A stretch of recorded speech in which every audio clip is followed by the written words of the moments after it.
Bonjour à tous, je suis Chibre Godzilla. Non, je déconne. Je suis Guillaume Lopez. Je vais pas passer par 4 chemins, et au risque de choquer la fanbase du premier, j'ai adoré ce Pacific Rim 2. Il y a tellement de façons d'aimer un film que d'un avis à l'autre ça peut paraître absurde pour le peu qu'on n'ait pas la même sensibilité.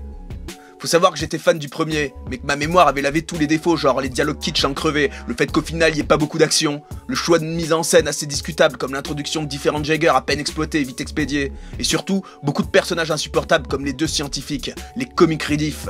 Du coup, le fait d'en faire des personnages centraux du second film pouvait faire peur sur le papier, mais l'exécution est cohérente et soignée. Et aussi, les actions enclenchent un dynamisme pour mettre en scène des affrontements. Et quel affrontement! Ce film est un petit bijou de mise en scène. Je n'ai jamais vu de combat de monstres aussi impressionnant que depuis Gamera 3.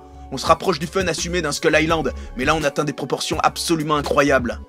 Et les enfants qui pilotent les robots m'ont fait penser direct à du Evangelion ou du Brain Power, ou encore The End of Evangelion avec une escadrille d'Eva Ryusanki, les Eva blancs venus pour détruire la base des gentils.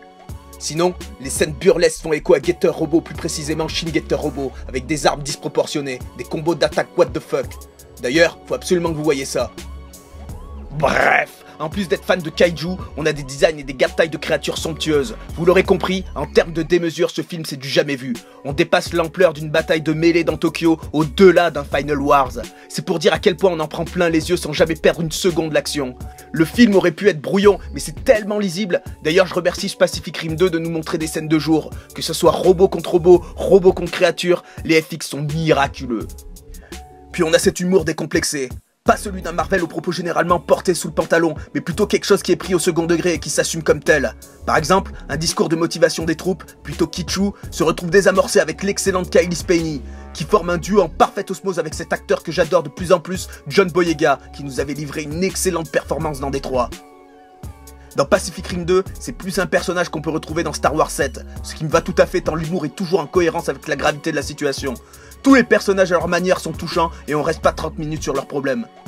Il y a une réelle envie de ne pas prendre le spectateur par la main et c'est sans larmes forcées que tous arrivent à surpasser leur douleur. Un film totalement neketsu, drôle, touchant, bien rythmé avec des FX de malade et une histoire qui ajoute un peu plus de fond à la mythologie du premier Pacific Rim. Bravo au réal et à son équipe, maintenant j'attends la suite avec impatience.